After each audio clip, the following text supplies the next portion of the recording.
Game over, man. Game over. You're gonna need a bigger boat. So serious. I am Iron Man. This is a tasty burger. Welcome to the In Session Film Podcast. Oh, welcome to this podcast review for April 1st, 2025, and I'm JD Duran. And I'm Brendan Cassidy. Hey, thanks for joining us, everybody. Unicorns are real. They absolutely are. They absolutely are. They're real. Is that an April Fool's joke? That is up to you to decide. I will do leave that not up know to you. what's real and what's not. There's a lot of stuff, quote unquote, breaking today. And I feel like Yeah. all of the outlets are in cahoots with each other or something like that. Yeah, I don't want to get too bogged down into that because we are here to talk about unicorns. But when you are recording something on April Fool's Day, you tend to see a lot of stuff on the internet, and I don't know what's real and what isn't, but I'm choosing to believe in the power of the unicorn. That's the one thing that I do know that is real. So, Yeah. Going into this movie, I couldn't help but think of this really funny sketch between Jimmy Fallon and Kevin Bacon. They used to do this series of outtakes of classic rock songs before they became big hits, and one of them they did together was Free Fallin' by Tom Petty, which has the line, "She likes horses," but their version of it is that he just keeps saying the line over and over again, "She likes horses, she likes horses," and at one point he changes it to say, "She likes unicorns, but she calls them horny horses." yeah, that's one way to describe them. Horny horses. It's one of the funniest things I've ever heard. Weird Yes. tangent to say it was really funny. And look, you don't want to make them mad. That's the one thing that we have all found out through Alex Scharfman's new film, Death of a Unicorn. This is a film that had its world premiere at the South by Southwest Film Festival a month ago. And it's already been released theatrically by A24, which is very, very exciting. I'll be very curious to hear your thoughts on this, Bradley. Okay. It is a bit of a strange movie, and I wasn't exactly sure what to expect because the initial wave of reviews out of South by was overwhelmingly positive, I would say. There were a few that pushed back against it, but Yeah. there was an outpour of praise initially. And then once it started to trickle out and the theaters and critics got their hands on it, you slowly but started to surely settle started down. to see It started to settle down a little bit. the I think this reviews come is from every sitting angle, yeah. somewhere in the 50s on Metacritic right now, which according to their scale means mixed to average reviews, which Yep. I don't know if I agree with their scaling as much anymore, but if that's what it actually is, then sure, we'll say it's mixed to average right now.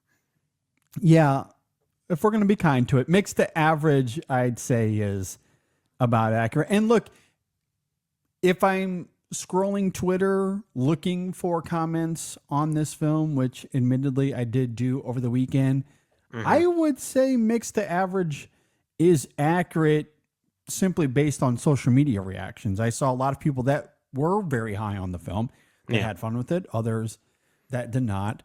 So perhaps critics are, I guess maybe it is appropriate to say mixed to average. That I feel like is the Sure. general feedback that I have seen.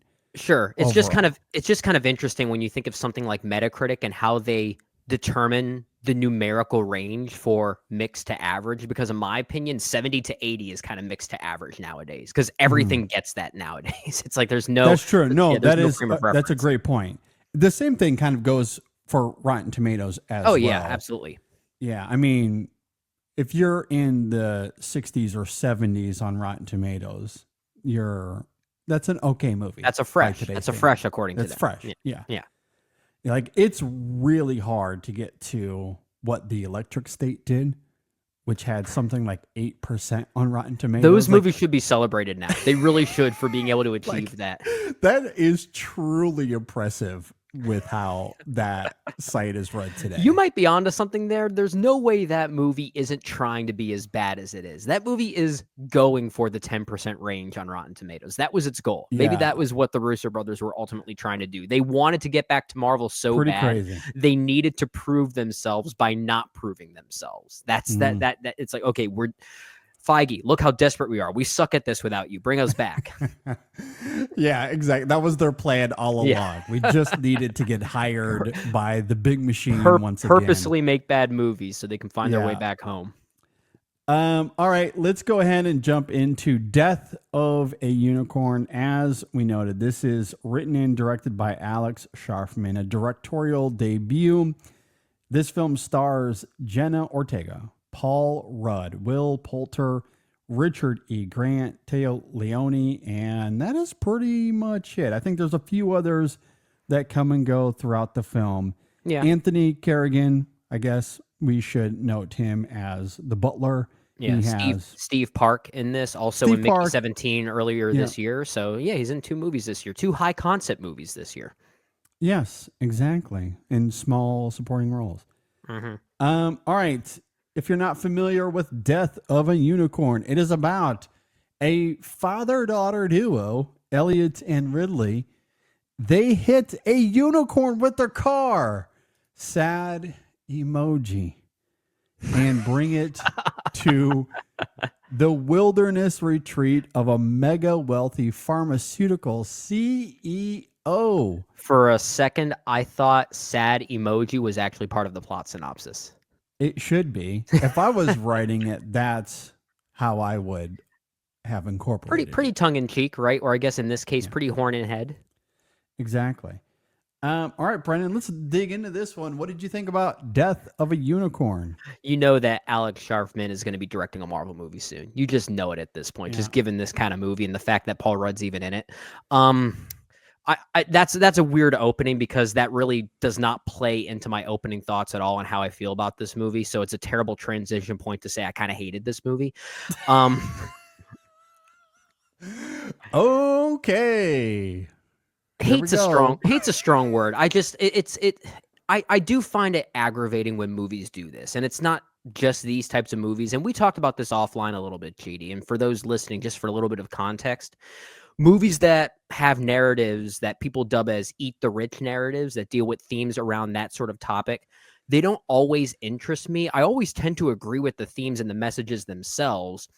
I always just find those stories too easy of a target, if that makes sense. It's kind of like shooting fish in a barrel. So there's really not much insight I feel like I can gain from that.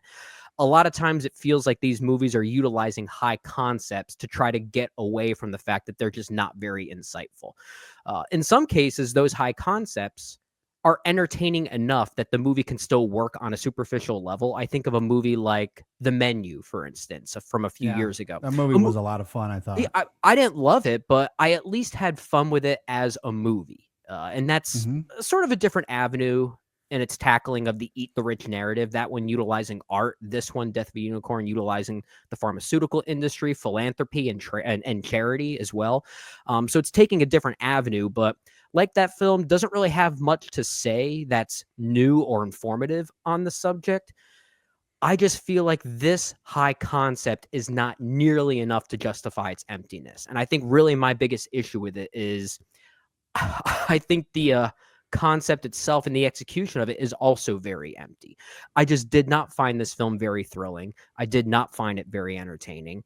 It's very superficial and feels like it can get away with put some blood and guts on the screen and it thinks it can get away with some thrills. That's really all this feels like to me. I liked Will Poulter. He was probably the best thing in it, but I don't like when movies have such a high concept that could be potentially interesting and they kind of half-ass it. And that's really my biggest issue here. I feel like it's a half-assed version of something that could have been wildly entertaining and wildly inventive. I just don't think this is. Yeah, I do understand where you're coming from. And in a lot of ways, I do agree with you. I'm not in love with this film either as an eat the rich satire. You're right. It leaves a lot to be desired. It is thematically and emotionally very flat. The film has nothing to say. It's sort of mocking at the facade of philanthropy and how self-serving it is, but it never sure, goes yeah. beyond finger pointing and a sarcastic scolding. It's about as empty of an experience as you can have, satirically speaking. However, where you and I might disagree a Okay. little bit here is that I really did like it as a slasher. And I think that's because Interesting. Okay. it presents its hunters as something not to be feared, but rather something to root for. And I don't mean in an ironic way where you're rooting for Freddy Krueger because you're annoyed by a bunch of teenagers who flail around ignorantly. Right. I get that is the appeal for a lot of people, but I've mostly found that grating and banal, which is why for the longest time, I've never really cared for the slasher genre outside of a few outliers who were able to subvert those ironies. It's fair. In the case of this film, I think it does a great job of establishing a cogent motive that makes sense of their actions without being gratuitous. And the unicorns are badass, I think. They look cool on screen. I loved seeing them have their way, despite how tropey the film is. And it is frustratingly trite in that regard. There are no surprises here in terms of narrative setup or how the thrills are composed. But there's so much goofy absurdity to be had, and the unicorns are compelling hunters.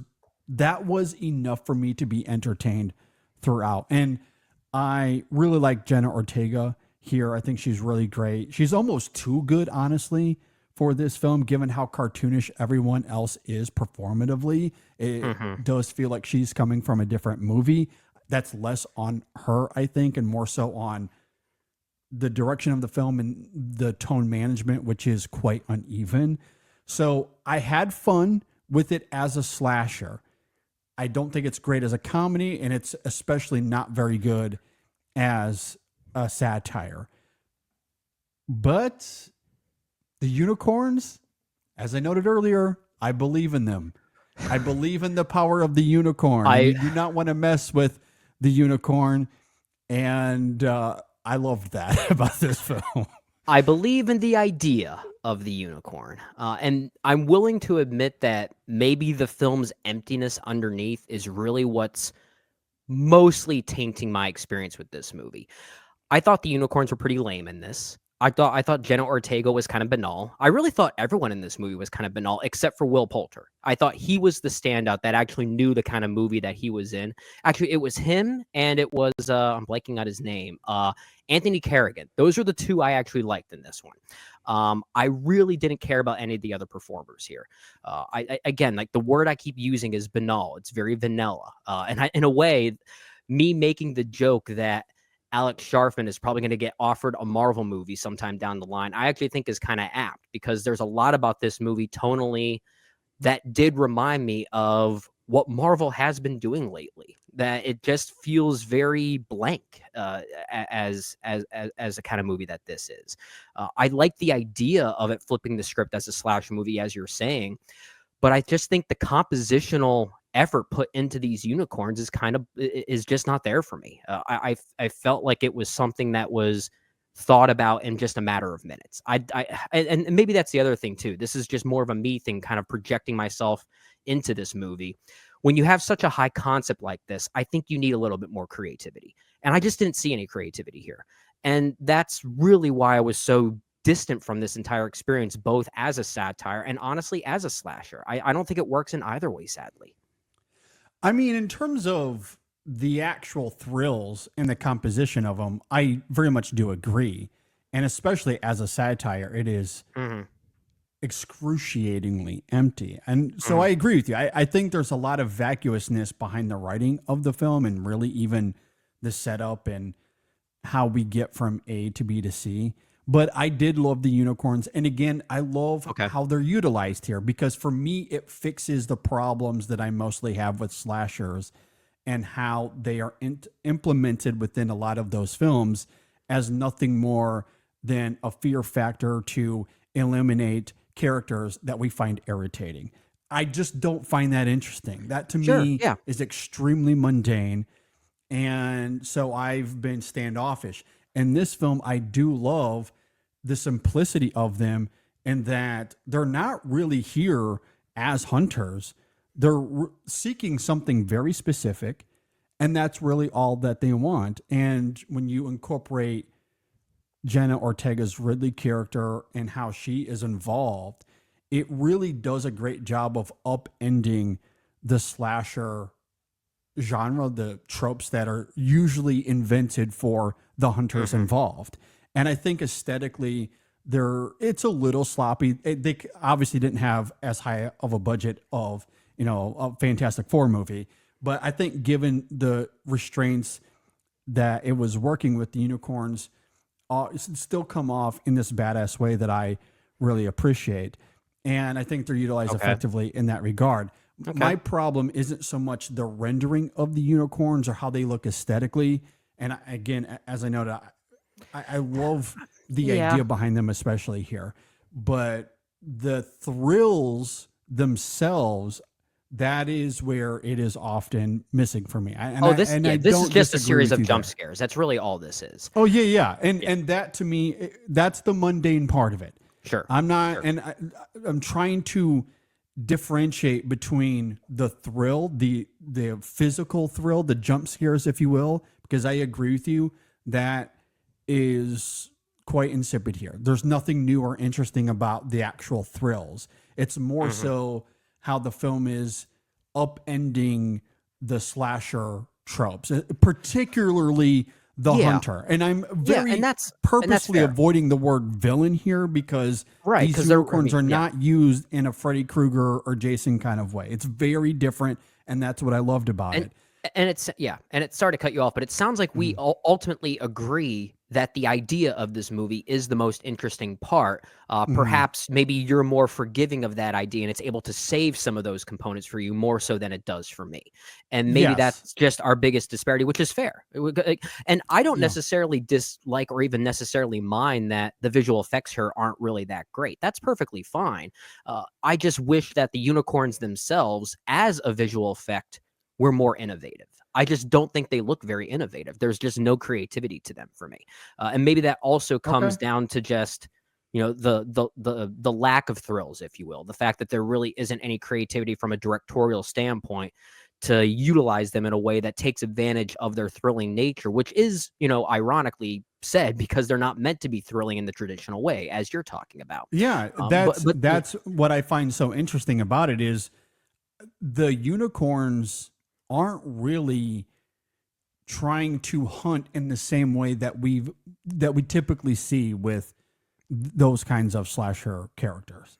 They are simply seeking, and again, I'm trying to be vague here because I don't want to give away spoilers, but for those that have seen the film, you know what I'm talking about. They're wanting to get back something that belongs to them. That's it. That's all that it is. And then you incorporate the human characters and why they won't give this thing back to the unicorns. And that's where the satire is supposed to come in. But it's so trivial here that it comes off very flat. Yeah. But I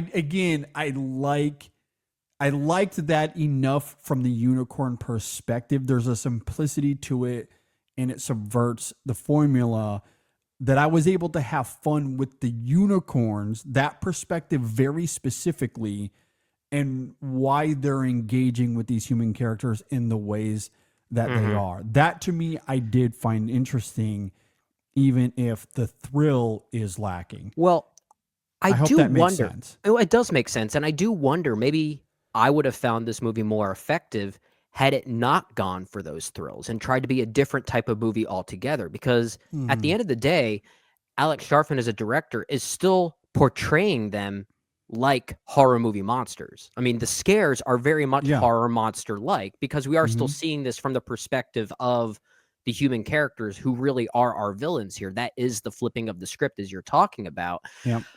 But I do wonder if the movie would have been more effective for me, at least, had it not done that.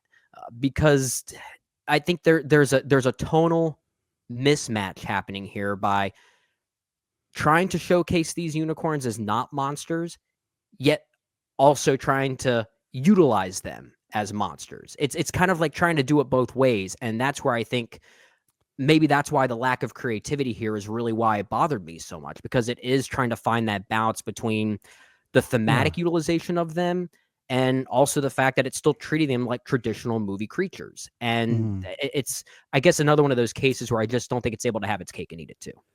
Yeah, I think that's perfectly fair. I don't fully buy into that, but I don't also wholly disagree either.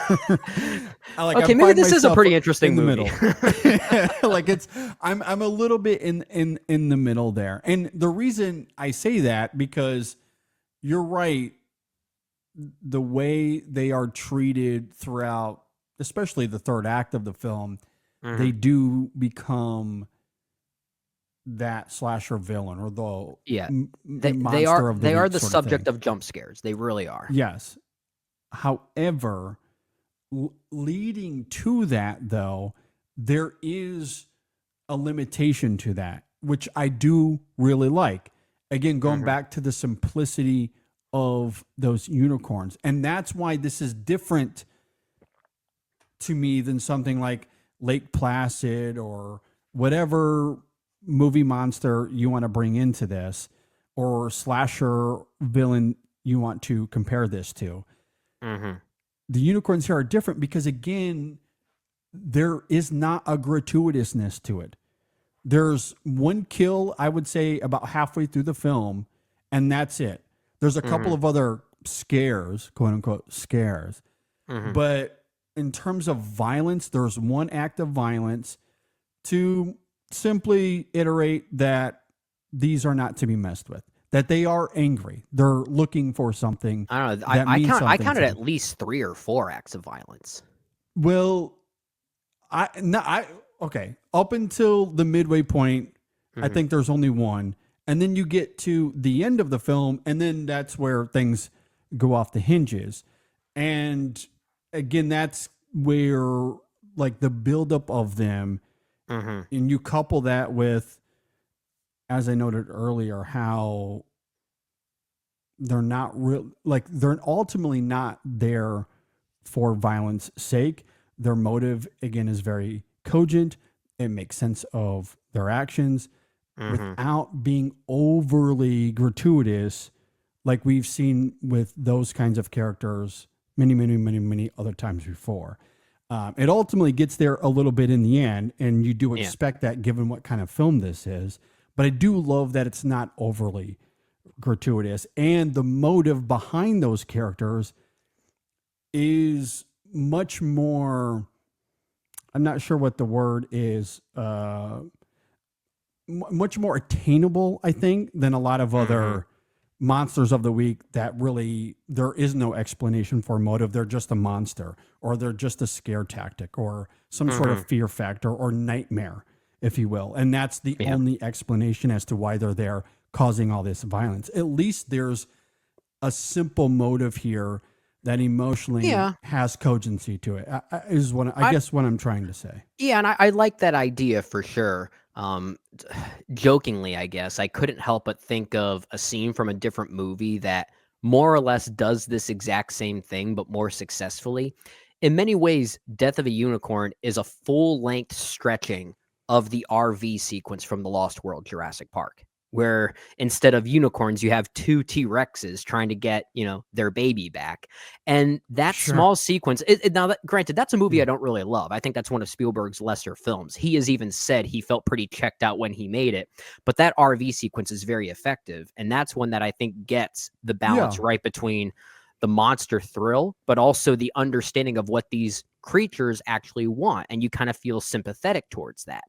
And in a way, this whole movie is trying to do the same thing.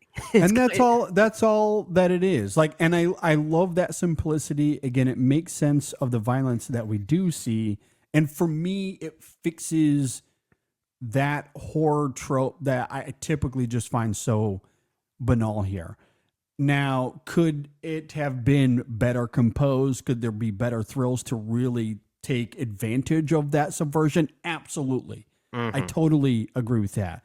But I think there's enough of that subversion here that compelled me, especially when the humor was not landing for me and the satire is all but gone, or all but, it's extremely hollow. It's hard to call this a satire because the comedic bite, even to say bite is almost unfair. I think that's giving this movie too much credit. But the comedic style is definitely more farcical than it is satirical. I think the subject matter is definitely more prime for satire, but the execution feels more like a farce. Yeah. So it's definitely trying. Yeah, and I feel like that's a hard thing to do, even if you're a gifted filmmaker, to portray something that is topically satirical, but tonally farcical. That's a difficult thing to pull off. This movie doesn't know how to do that. It really does not know how to do that. And honestly, it is the biggest disappointment, I think, because it's ultimately this huge missed opportunity. When you look at where we are culturally right now, people are completely fed up with the pharmaceutical industry. They have been for a long time, but it's been really bad in the last few years, capped off with this whole Luigi Mangione incident and how that galvanized a lot of people. Yeah. Which is to say, the subject material here is ripe for biting satire. But as we've been talking about, the film is almost apathetic with its commentary, if you can even call it that. It's neither scathing nor funny. The over-the-top performances are diverting at times in a vacuum. I really enjoyed Will Poulter as well. I think Richard E. Grant and Teo Leone have their moments as well. They're all committed to the goofiness of their characters, but the writing fails them a lot. I don't find it all that funny. There's nothing to support them thematically. And when juxtaposed to Ortega, whose performance is much more grounded and has some support, it makes for a really jarring experience. Oh, for sure, yeah. Again, is so frustrating because I would have loved to see a blistering takedown of the pharmaceutical oligarchy, who in this scenario would absolutely exploit unicorn blood the way that we see in this film. I think we all know that to be true, but that's the obvious part of this, right? Go beyond the superficial motive. Be more clever with that satire, or at least be funny with it. This film just doesn't do any of that. This movie made me, I kind of stuttered there. This movie made me appreciate M. Night Shyamalan's Old a lot more, which kind of does the same thing, but is actually pretty creative with that commentary in a very different avenue. It's not utilizing unicorn blood, obviously, but does have similar thematic ideas on the pharmaceutical industry and how they're exploiting those for their specific gains, I'll simply say. But but that's one that I think had some real creative juices flowing through it, which this one doesn't. In a weird way, this kind of, aesthetically speaking and tonally speaking, this movie kind of reminded me from the monkey of the monkey from earlier this year. I don't think it's as bad as that film, but the comedic immaturity of it is kind of similar, and I don't think really serves the movie's ultimate goal, kind of like that movie was as well. So yeah, it just kind of sat there for me, honestly.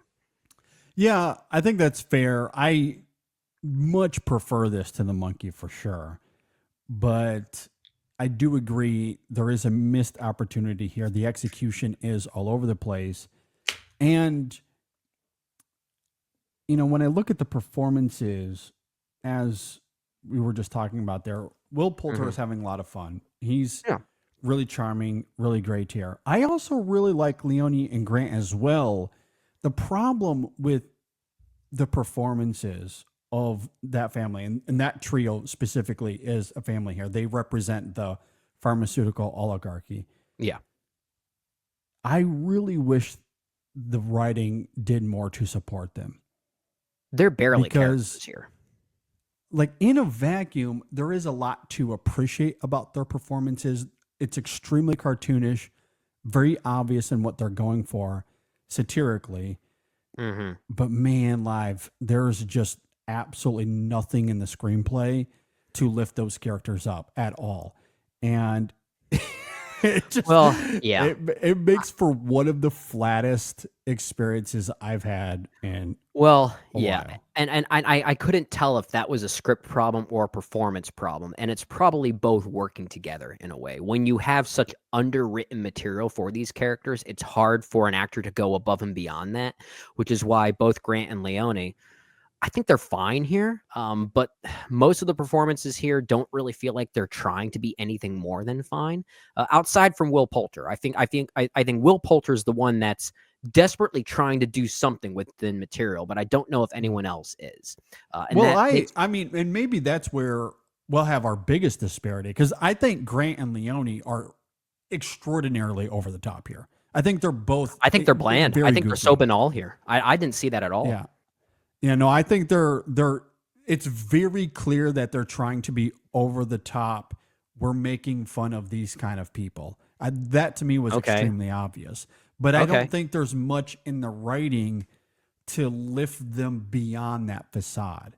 So the characters ultimately, and I would even include Shepard in this as well, the Poulter character, they're ultimately not very interesting characters. No, but I they're think not. the performances are trying to do something, but the direction and the writing is just not letting them go anywhere. It's just keeping them in a box. Yeah, then I guess I might have to criticize Grant and Leone then because I think they might be the problem. I just did not find them fun to watch. I found them bland. Heck, I found Jenna Ortega bland in this too, and I normally like her. I found Paul Rudd very bland here. I felt like everyone was asleep at the wheel. That's really the vibe I got from this. And maybe it is because the writing is so thin that it just kind of trickles into the thinness of the performances, and that could just be a byproduct than it is a performance issue. And I'm willing to admit that maybe that's what's bleeding into it. Okay. But yeah, they just all kind of sat there for me. And Will Poulter being the only one that kind of has that cartoonish vibe to me. And even I don't disagree. I think these performances, like from Leone and Grant, are going for that cartoonishness. Maybe if anything, it's just Will Poulter is so heavily cartoonish and he kind of masks anyone else in the movie and in any scene that he's in. So maybe he just could be suffocating the entire experience. Yeah. And that's why he is the only one that stands out to me. I mean, I do think he's the one that comes the closest to perhaps overcoming the Alex Scharfman of it all. Maybe. I Yeah. do agree with that. He's the one that certainly comes the closest. But I absolutely sense that in Leone and Grant as well. I Okay. did not mind their performances. To me, this is an Alex Scharfman problem all the way through. I think it's a direction issue, a tone management issue. What do we do with this? And because he also wrote the screenplay, it's his writing that limits those characters, that leaves them ultimately going nowhere because the satire is going nowhere. Like, what are those characters supposed to represent? How are they supposed to go beyond the superficial satire of it all? It's really, really hard. But I do think that Leone and Grant are extremely over the top and goofy, which is jarring when juxtaposed to Ortega. And I will also disagree. I think she's very good here, but Okay. in a way that almost counteracts this film because she gives this grounded performance, borderline poignant performance, given what's driving that character emotionally, the conflict with her father, and what's at the nucleus of that. Sure. I think Ortega is fantastic in that regard. I think she's really compelling. She was by far my favorite aspect of the film performatively. Okay. Paul Rudd, Okay. I don't know what Paul Rudd's doing. He is by far the least compelling thing about this film, at least in terms of the cast. He adds He's nothing not. to He's this he's film. not great here. He's not great here. This is not his best work. No, it Absolutely it, not his it, best it work. feels like a desperate attempt to sell this movie with a really well-known actor. Well, really a pair of actors because Jenna Ortega and Paul Rudd are incredibly hot right now. And all the actors in this movie have a lot of recognition tied to them. They've been in some great work, but Ortega and Rudd respectively have the marketability that this movie is Yeah. going for. And Paul Rudd feels like he's really just here to fill a slot to make that marketing attainable for the production company. Mhm. Yeah. To be fair to Paul Rudd, though, there's nothing to Elliot on the page either. No, So I don't know what he's he a is talented supposed to actor. do. Yeah, he's. Yeah. I mean, I criticize a lot of people in this movie for being pretty blank. I mean, he is the blankest of them all. Well, I'll certainly say that. And also, to be fair to Paul Rudd, he is given the hardest task here, at least given what Ortega's performance is. And if I have to criticize Ortega, but again, I don't, because ultimately this comes down to the man who wrote the screenplay and is directing this. So one has to assume that he is directing Ortega to perform this way tonally. And she gives a much more grounded performance. You couple that, or juxtapose that rather, as we've been talking about, to the Leopold family, who might as well be caricatures. Paul Rudd's Elliot character he is the middleman between those two factions. He is the father of Ridley, so of course there's the father-daughter dynamic, but he's also a prominent lawyer. His character is a lawyer that is up to take over the Leopold pharmaceutical company, assuming that Richard E. Grant's Odell character is going to die from his cancer. So that is the central conflict. So performatively, he has to find some sort of middle ground between over-the-top caricature and Ortega's grounded poignancy. He's in a film that has zero in the screenplay and direction to support that. I don't know, like that's an impossible task. Paul Rudd had his character is the embodiment of what's wrong with the movie as a whole. It's trying to balance too many things. And that's a character that is all about balance, trying to find that balance between all of these things, because this is a movie that is functioning as an Eat the Rich satire, as a monster movie, as a father-daughter drama, I guess you can call it. These things can mix. A good filmmaker can make these things mix. They don't mix here. They do not mix here. They don't. This definitely feels like first-time filmmaker problems in many ways. And Alex Scharfman, we keep mentioning that name. This is his directorial debut. It's also his writing debut, but he has produced a few films, or at least acted as a producer, maybe even co-producer on a few films. And some of these are very good. Blow the Man Down from 2019. Remember that fun little thriller, comedic thriller, I guess? That was actually a pretty good movie. Of course, as a producer, he didn't make that movie. But he's worked on good films to at least know and recognize what makes a good film for what he's going for. This isn't that. I just don't think this is that. No, it's not. And that's why I do have empathy for Paul Rudd here. I do think that he struggles because his director is struggling quite a lot in that regard. And I think I also really liked Ortega here because the elements of the film that I liked the most was about the unicorns, as we debated earlier. Oh, yeah. I And she's like the quote-unquote the maiden. monsters of it all. Yeah. And she is the maiden of it all. And so she is the one from the human character perspective that is kind of encompassing what is great about this film in terms of the unicorns. And even though this film is obviously over the top, it's goofy, it's trying to be the satire, obviously none of that works. We've talked about that. Where this film does work, weirdly, is I guess when it takes itself more seriously. So if this was less of a satire and less farcical and more so a conventional slasher monster horror movie that was tonally more in alignment with Ortega's performance, that's where I think this film could have thrived a lot more, given what Ortega is able to accomplish here. And then you can utilize the unicorns in a way that, from a thrill perspective, would probably be more effective. That's a good point, because this is a pretty ridiculous concept. It's a concept that is ripe for comedy and satire, but that's a pretty interesting approach, and maybe even a more daring approach, to take a concept like this and really treat it seriously.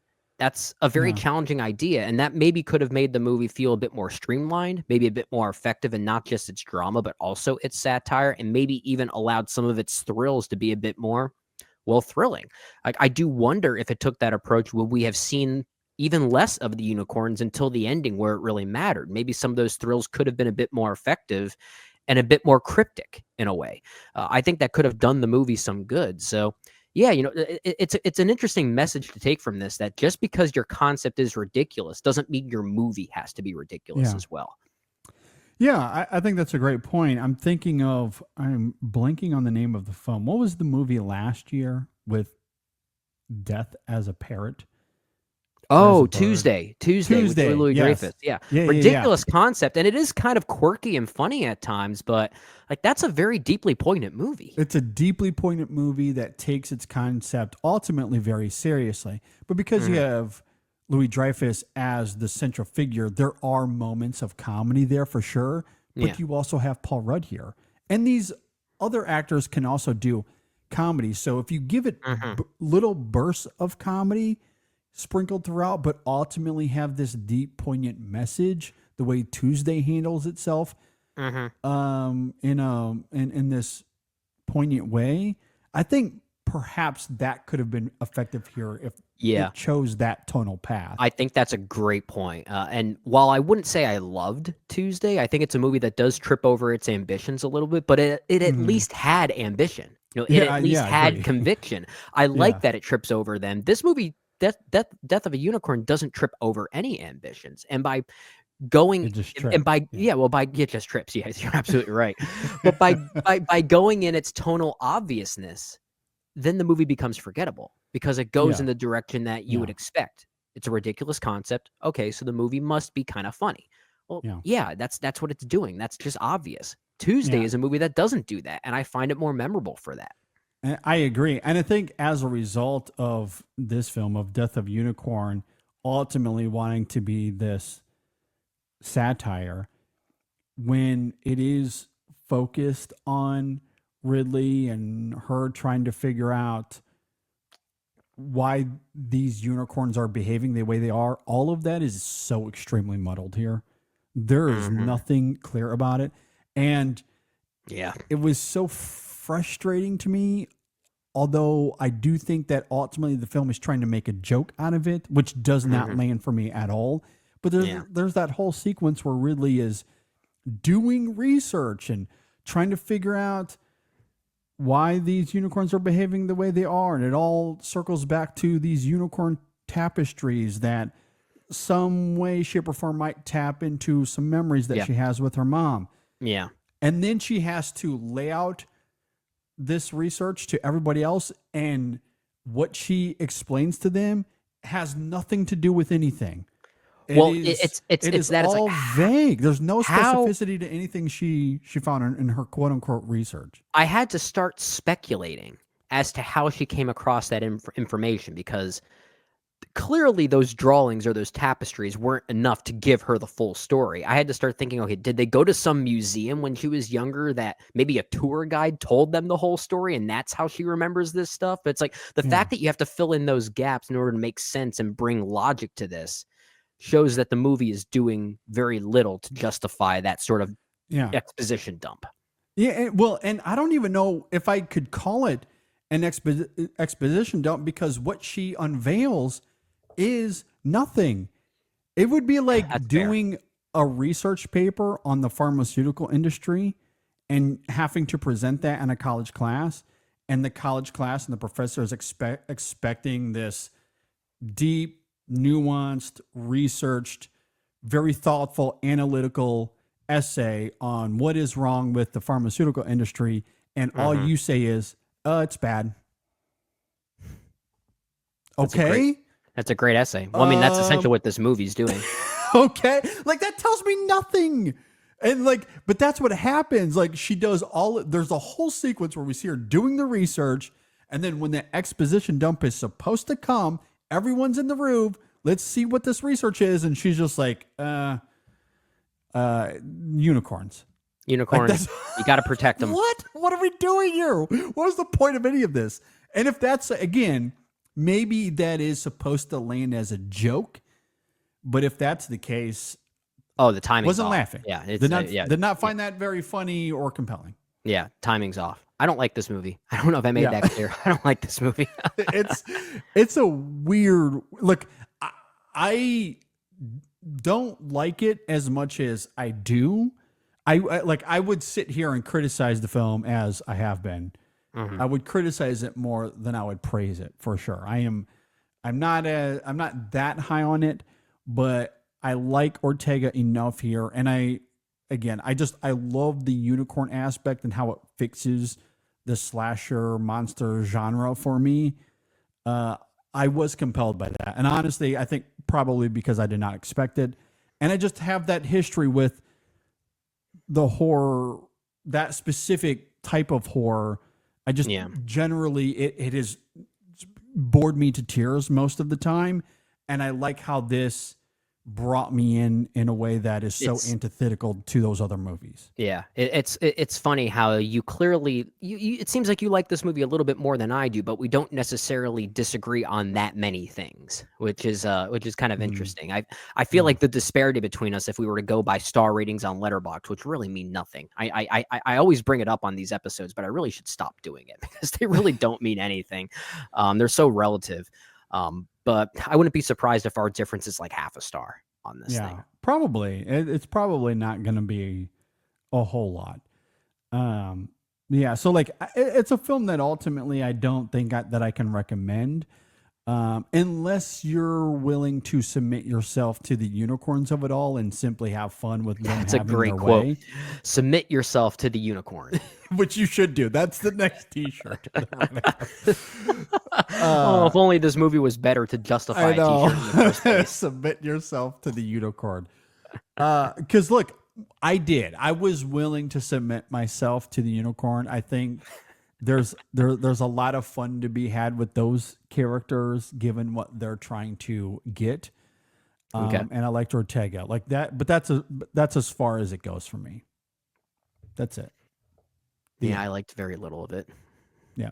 And not my least favorite film of the year though. I said I kind of hated the experience, but I mean this is not at the level of The Monkey for me. In fact, I would still take this above The Electric State or Love Hurts, probably even Snow White, the latest Disney live action remake. I'd still take it over that, but it's still sitting slightly in that range, just above some of these other more egregious examples of movies I had to sadly sit through this year. Yeah, I think I'm with you on all of those examples. I would take this over all of those movies for sure. Some of them by a significant amount, but sure. At the end of the day, Death of a Unicorn, when we get to the end of the year, I will forget this film exists, probably. Same here. Any other thoughts? Any other final thoughts? Nah. Just that if you're going to do movies like this, I really hope to see more, I guess, what's the word I'm looking for? I guess more conviction when you have such a high concept like this. Like don't take that for granted. I see this happen a lot where filmmakers will have such a high concept and they do very little with it. I want to see more innovative executions around these concepts. They don't necessarily need to be deep or insightful thematically. That's not necessarily the thing. But I mean, here's another weird example. Even though it's a very different thematic thing, but a movie like, remember that movie Colossal with Anne Hathaway and Jason Sudeikis? I enjoyed that movie. Well, see, okay, that's a great example of something that I think is kind of clever as a movie. I don't necessarily think its themes are all that subtle. I think it is pretty blunt in some of its thematic ideas. Sure. But I think its conceit is pretty creatively handled. I agree. It doesn't take it for granted. It really tries to, do something neat with it, and it has a care for it.